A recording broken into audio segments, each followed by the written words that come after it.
Hello दोस्तों, मैं हूं सार्थक और आप देख रहे हैं एजुकेशन हाईवे चैनल। और आज हम 8th स्टैंडर्ड के साइंस सब्जेक्ट में inside the atom 5th chapter अब हम पढ़ने वाले हैं।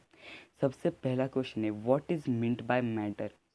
What is mean by matter का मतलब क्या होता है। What is an atom, what is the smallest unit of matter. ये जो क्वेश्चन है ना, वो ध्यान से रीड कर लीजिए। We have seen that matter is made up of molecule. हमने देखा है कि मैटर जो होता है वो मॉलिक्यूल से तैयार होता है, और molecules are form from atoms. और जो मॉलिक्यूल्स होते हैं वो एटम से फॉर्म होते हैं। तो effectively an atom is the smallest unit of matter. जो एटम होता है ना, वो होता है स्मॉलेस्ट यूनिट ऑफ मैटर।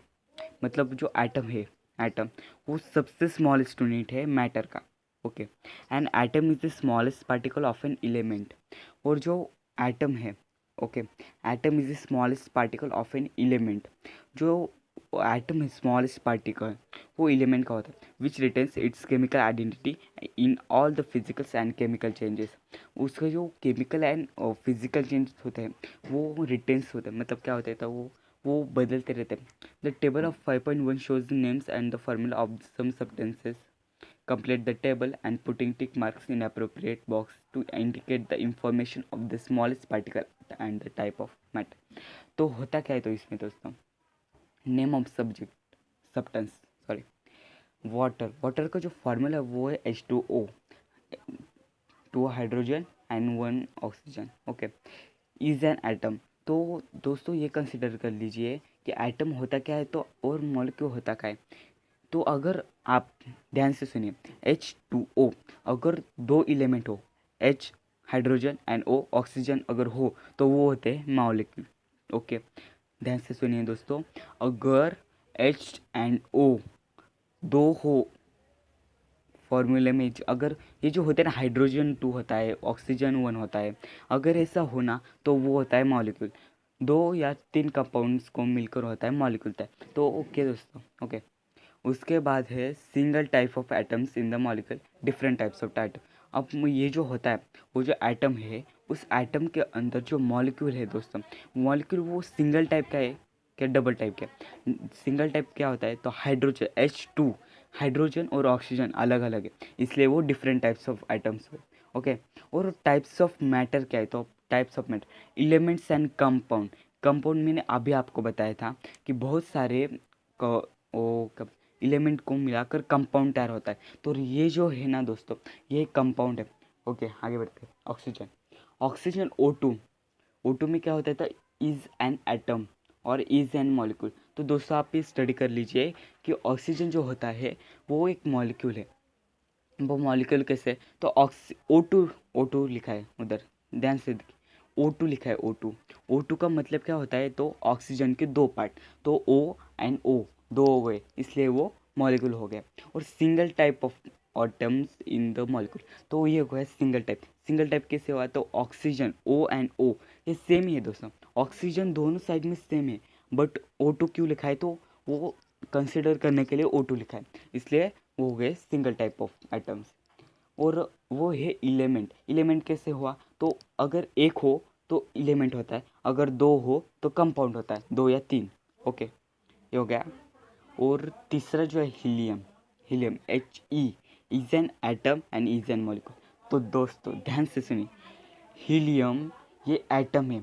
अब एटम कैसे, ध्यान से सुनिए, एटम कैसे है तो एटम ऐसे है कि वो He, वो जो हीलियम है वो एक ही है। हीलियम का जो फॉर्मूला है वो He है, ध्यान से सुनिए दोस्तों, या He2 He1 ऐसा कुछ नहीं है, सिर्फ He है, इसलिए वो एटम हो। अब सिंगल टाइप ऑफ एटम है, single type of atoms in the molecule, वो सिंगल टाइप ऑफ एटम क्योंकि He एक ही है। हमने ऑक्सीजन को कंसिडर किया था O2 भी एक सिंगल टाइप हुआ ना, बट उसका क्या हुआ वो O2 इसलिए O डबल आ गया, इसलिए वो मॉलिक्यूल हो गया। और हीलियम एक एक होने के कारण वो सिंगल टाइप ऑफ एटम हो गए। ओके, तो वो क्या हुआ तो वो एलिमेंट हुआ। तो एलिमेंट किससे हुआ तो He सिर्फ एक है।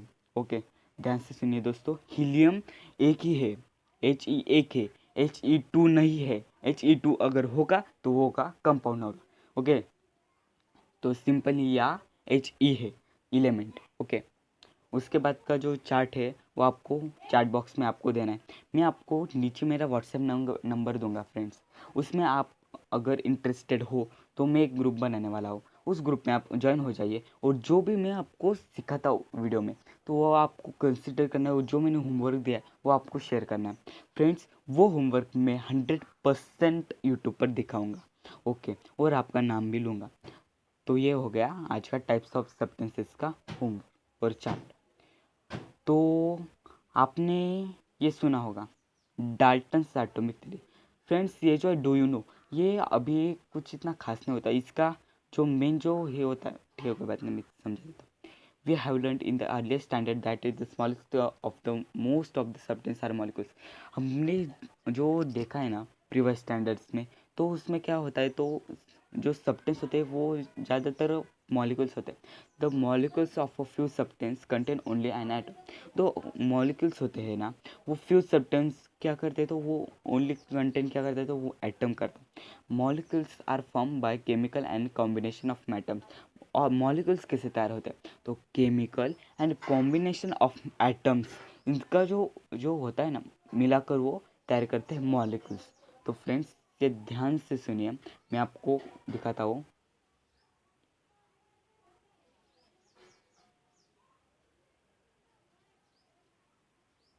ओके दोस्तों, ये आप लाइन कंसिडर कर लीजिए फ्रेंड्स। तो ये हो गया, from this we understand that the smallest particle of an element taking part in chemical combination in an atom. The concept of atom is more than 2500 years old. तो दोस्तों ये हो गई एटम की सबसे पहली शुरुआत। जो सबसे पहला एटम की जो शुरुआत हुई तो वो हो गई 2500 ईयर्स ओल्ड। ध्यान से सुनिए दोस्तों, 2500 ईयर्स ओल्ड, ये आप लाइन कंसिडर कीजिए, okay. However, it was forgotten in the course of time. देखिए दोस्तों, ये जो एटम की जो संकल्पना है, ये जो स्ट्रक्चर है, वो 2500 ईयर्स ओल्ड है। तो उससे पहले ना the types of scientist on the basis experiments explain the nature of atom as well as the internal structure of atom. तो उससे पहले ना जो लोग थे, मतलब जिन्होंने एटम कंसिडर किया, जिन्होंने एटम दिखाने की कोशिश की, मतलब उसकी थ्योरी जो है ना वो कंसिडर करने के लिए एक सिंपल वे जो उन्होंने बनाना है वो हुई इधर। ओके दोस्तों, do you know Indian philosopher Canada 6th century BC states that there is a limit of divide matter into small particles. ये जो थे ना साइंटिस्ट, इन्होंने क्या किया, तो जो मैटर थे उन्हें डिवाइड किया स्मॉल पार्टिकल्स में।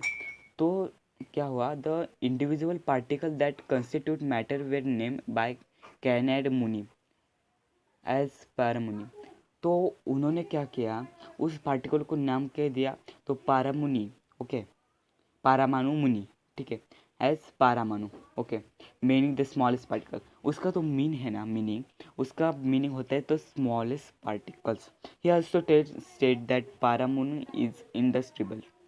तो वो जो पारामुनि था वो इंडस्ट्रिबल है। इंडस्ट्रिबल में से क्या, तो मैं आपको बाद में बताऊंगा। Greek philosopher Democritus 5th century BC state that matter is made up of particles and this cannot be divided। तो उन्होंने क्या किया कि मैटर है, मैटर बराबर, matter is made up of small particles. जो मैटर तैयार होता है वो एक स्मॉल पार्टिकल से तैयार होता है, ओके दोस्तों, वो स्मॉल पार्टिकल से तैयार होता है and this can not be divide. और उस पार्टिकल को हम डिवाइड कर सकते नहीं, हम उसे डिवाइड नहीं कर सकते friends. The smallest particle of matter was name by Democritus and atom. इस ये जो नाम है ना वो ग्रीक साइंटिस्ट है फ्रेंड्स।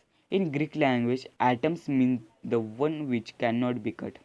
तो ग्रीक में क्या कहते थे, एटम्स को ना वो हम कट नहीं कर सकते फ्रेंड्स, ऐसा कहा जाता था। तो इधर से हुई डाल्टन्स एटॉमिक थ्योरी की शुरुआत। अब आपको पता है जॉन डाल्टन कौन है, क्या है, उसने डाल्टन्स एटॉमिक मॉडल तैयार किया। तो फ्रेंड्स इससे पहले मैंने इस वीडियो में डाल्टन्स के एटॉमिक थ्योरी के बारे में समझाया। फ्रेंड्स आप उस वीडियो को सब्सक्रिप्शन बॉक्स में जाकर देख सकते हैं friends. British scientist friends British scientist था John Dalton. Friends, John Dalton put forth in 1803 AD he celebrated atomic theory. तो 1803 में क्या हुआ था कि जो जॉन डाल्टन था बराबर, उसने एटॉमिक थ्योरी की शुरुआत की। तो उसने जो स्टार्ट किया एटॉमिक थ्योरी, मतलब उसने कंसिडर किया एटॉमिक थ्योरी क्या है, एटॉमिक मतलब उसका जो रहस्य है उसके पीछे का, तो वो उसने कंसिडर किया। According to this theory matter is made up of atoms. तो फ्रेंड्स, ये मैटर जो होते हैं, डाल्टन ने क्या किया कि मैटर जो होते हैं वो एटम से तैयार होते हैं, and atoms industrial and indivisible. तो वो क्या होते हैं, तो इंडस्ट्रियल मतलब हम उसे तोड़ नहीं सकते फ्रेंड्स, हम उसे गैप नहीं कर सकते, हम उसे इंडस्ट्रियल मतलब हम तोड़ नहीं सकते, उसे ब्रेक नहीं कर सकते। All atoms of an element are alike while different element have different atom with different mass.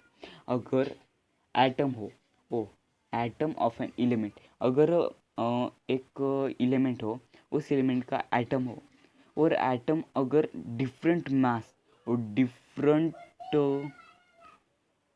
Atom अगर हो ना उसमें, तो वो अलाइक होता है, मतलब वो ज्वाइन होता है। ओके दोस्तों, थॉमसन प्लम पंडिंग मॉडल। अब डाल्टन्स के बाद थॉमसन ने इसे कंसिडर किया, जो प्लम पंडिंग मॉडल था बराबर। और डाल्टन ने तो अपना एटॉमिक मॉडल तैयार कर दिया, बट थॉमसन ने उसके अंदर भी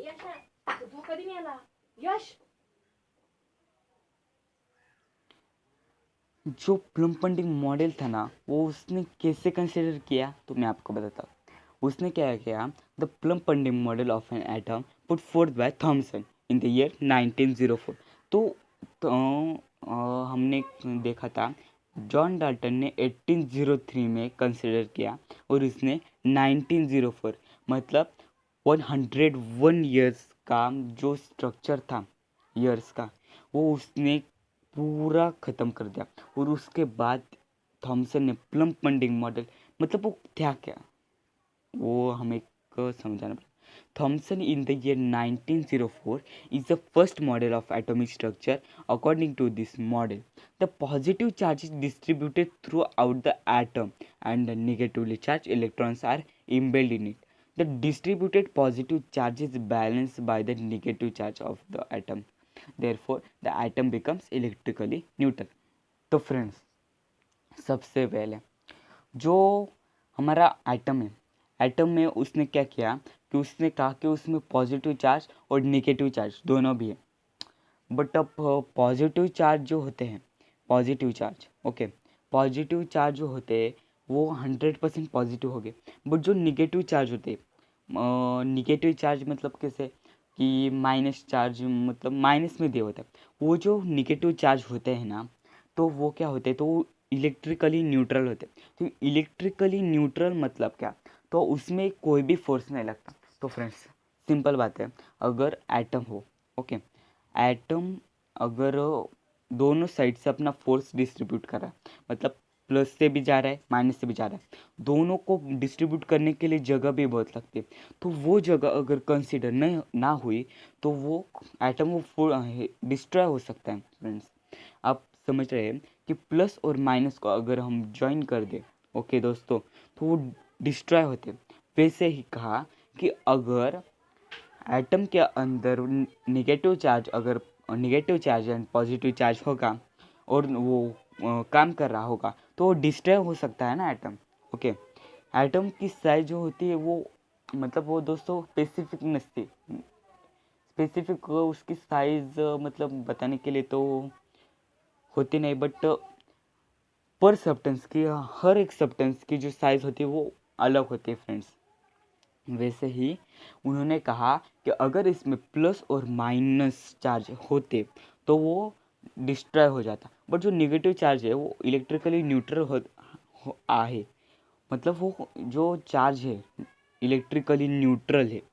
वो जो निगेटिव चार्ज है वो इलेक्ट्रिकल न्यूट्रल, मतलब वो क्या है आपको तो अभी मैंने समझाया, उसके ऊपर कोई भी चार्ज लगता नहीं और वो कोई भी चार्ज छोड़ता नहीं, इसलिए वो जो एटम है वो एक ही जगह पर रहता है। और जो बाकी होते हैं ना प्लस साइन, उससे हम कहते हैं इलेक्ट्रॉन्स। फ्रेंड्स ध्यान से सुनिए, हम उसे कहते हैं इलेक्ट्रॉन्स। ओके, तो प्लम पंडिंग मॉडल और plum cake is switch dish, कोई बात नहीं। फ्रेंड्स डू यू नो में से जो क्वेश्चन होते हैं वो ज़्यादातर आते नहीं है, तो हम आगे बढ़ते हैं। Rutherford nuclear model of atom 1911, तो इसमें हुआ क्या था फ्रेंड्स? रुदरफोर्ड ने क्या किया था, उसने ना उस प्लम पंडिल मॉडल को ना और ज़्यादा कंसिडर किया 1911 में। तो फ्रेंड्स उसने क्या किया था, तो रुदरफोर्ड ने ना वो जो एटम होता है, हमें तो पता है एटम, उसके अंदर जो अगर गोल्ड फॉइल लो, ओके, गोल्ड फॉइल के अंदर अगर पार्टिकल इमिटर बिठाकर उससे एक रे छोड़ी जाए तो वो 100% क्रॉस नहीं होती दोस्तों। उसके अंदर कुछ रेज जो होती है ना, तो वो रिटर्न पास होती है, कुछ साइड में जाती है, कुछ एकदम स्ट्रेट जाती है। तो उसका कारण जो मेन रीज़न है तो वो क्या है, तो वो जो रुदरफोर्ड स्कैटरिंग एक्सपेरिमेंट है, मैं आपको वो अगले वीडियो में फिर से रिवील करके दिखाऊंगा। तब तक दोस्तों गुड बाय। फ्रेंड्स वीडियो को लाइक कर दो, शेयर कर दो, अगर चैनल पे नए हो तो सब्सक्राइब कर दो। Education highway only for you.